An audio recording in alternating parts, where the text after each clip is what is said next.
Quando nós aprendemos sobre as classes de palavras, nós vimos que as palavras de uma língua elas são organizadas em certos grupos quanto às suas características morfológicas, semânticas e sintáticas.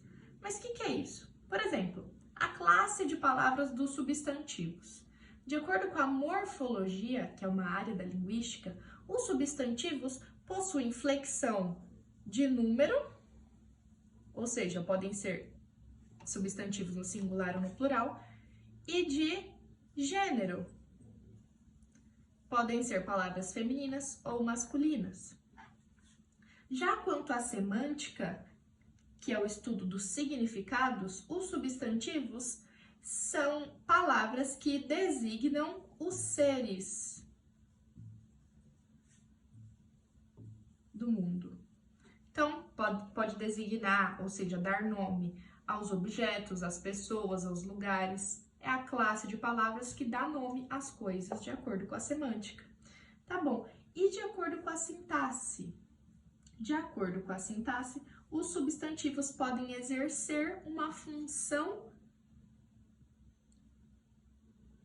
dentro de um enunciado. Então, por exemplo, de acordo com a sintaxe, os substantivos vão exercer uma função dentro de uma oração. Então, os substantivos podem ser, por exemplo, sujeito, podem ser objetos, etc. E, de acordo com a sintaxe ainda, o substantivo é sempre o núcleo do sintagma nominal, dos enunciados que possuem nomes, certo? Beleza. Sabendo disso, que as palavras são separadas em classes, por exemplo, os substantivos, os verbos, os artigos, os adjetivos e assim vai. Já sabemos as características de cada grupo de palavras, certo?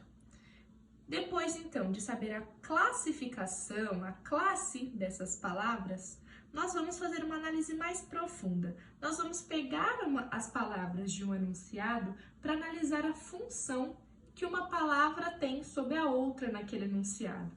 A essa habilidade, a gente dá o nome de análise sintática. Vou falar um pouco sobre a análise sintática. O que é isso? A análise sintática nada mais é do que o estudo das palavras de uma língua pela perspectiva da função que ela apresentar, que ela exercer na combinação com outras palavras. Pessoal, então veja aqui 4 enunciados diferentes que possuem as mesmas palavras.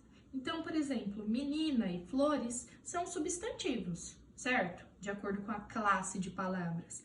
Mas, na oração, a menina comprou flores, de acordo com a análise sintática, menina é o núcleo do sujeito e flores é o objeto direto.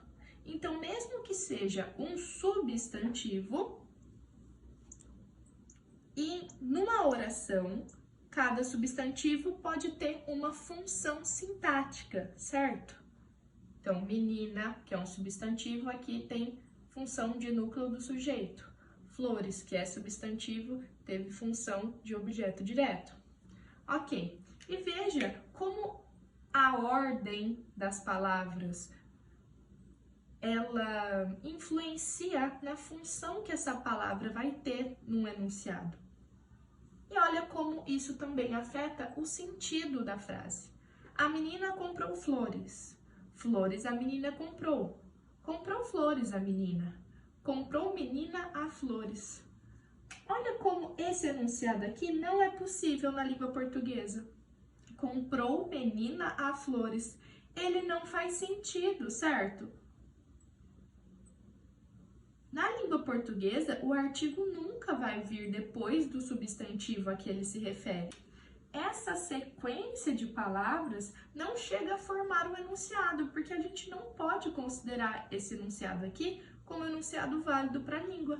Já os outros, com as mesmas palavras, a gente consegue, certo?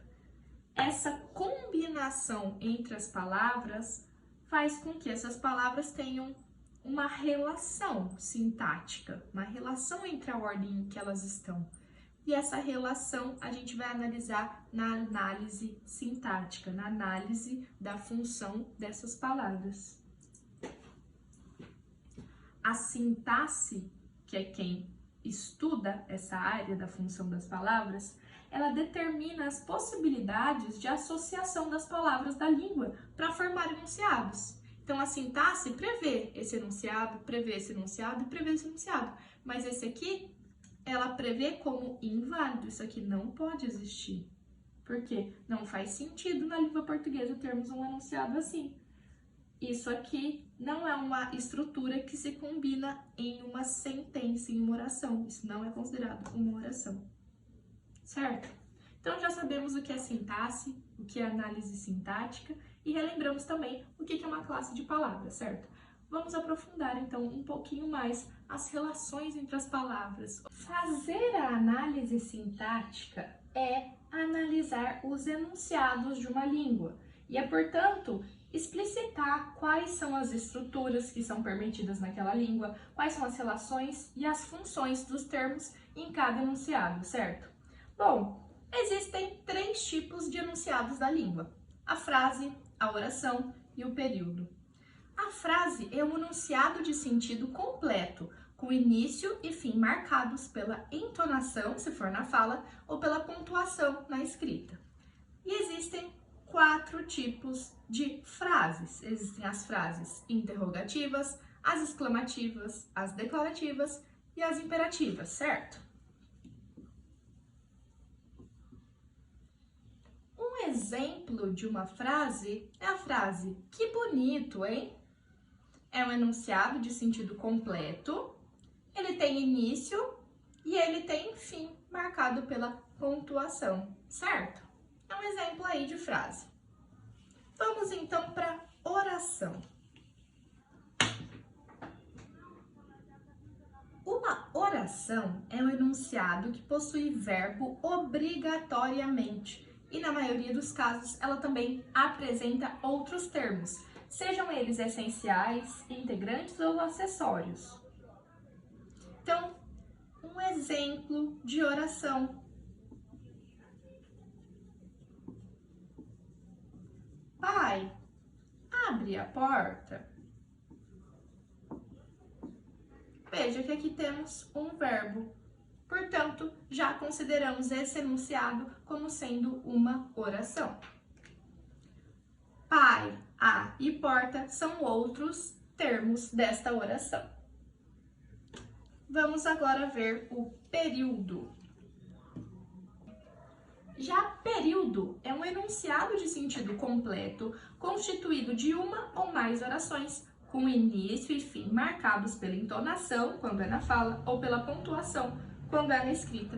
Vamos ver um exemplo aqui. Olhei e não gostei. Por exemplo, esse período possui 2 verbos, o verbo olhei e o verbo gostei, certo? Ele é marcado com início e fim, de acordo com a entonação na fala e pela pontuação na escrita, certo? Portanto, é considerado um período com 2 orações. O período, ele é dividido em 2 tipos de períodos: o período simples e o período composto. O período simples é aquele que é constituído de uma oração, ou seja, quando há um verbo, e o composto, 2 ou mais orações, certo? Então, por exemplo, um período simples é você é linda. Temos apenas um verbo, portanto, apenas uma oração e, portanto, é um período simples. Agora, um período composto. Você é linda e canta bem. O é um verbo, portanto, uma oração. Canta é outro verbo, portanto, outra oração. Um período composto formado por 2 orações. Pessoal, Os períodos simples, eles têm a estrutura constituída por termos que vão desempenhar algumas funções específicas. Esses termos, que a gente vai ver que tem algumas funções, são classificados de acordo com a sua função e podem ser considerados termos essenciais, termos integrantes, termos acessórios e o vocativo, certo? Então, todo termo que aparecer em um período simples ou vai ser classificado como essencial, ou como integrante, ou como acessório, ou como vocativo, certo? Vamos ver um pouquinho sobre os termos essenciais. Em um período simples, são dois os termos chamados essenciais: o sujeito e o predicado. Eles são essenciais para a formação de um período, portanto, eles sempre estarão ali, seja nulos, seja inexistentes, mas eles sempre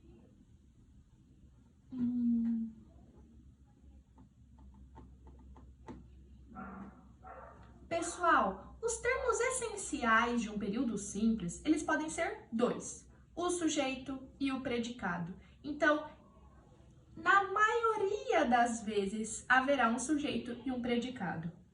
Em algumas orações, pode não haver sujeito, mas em todas há predicado, certo? Apesar disso, estes dois são os termos essenciais. Vamos falar um pouquinho agora do estudo do sujeito, que é o primeiro termo essencial que a gente vai ver detalhadamente, certo? Vamos lá. Pessoal, o sujeito é o termo com o qual o verbo da oração concorda em número e em pessoa.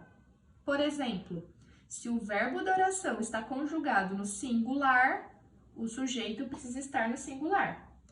Se o verbo da oração está na segunda pessoa, ele precisa, o sujeito, estar, então, na segunda pessoa.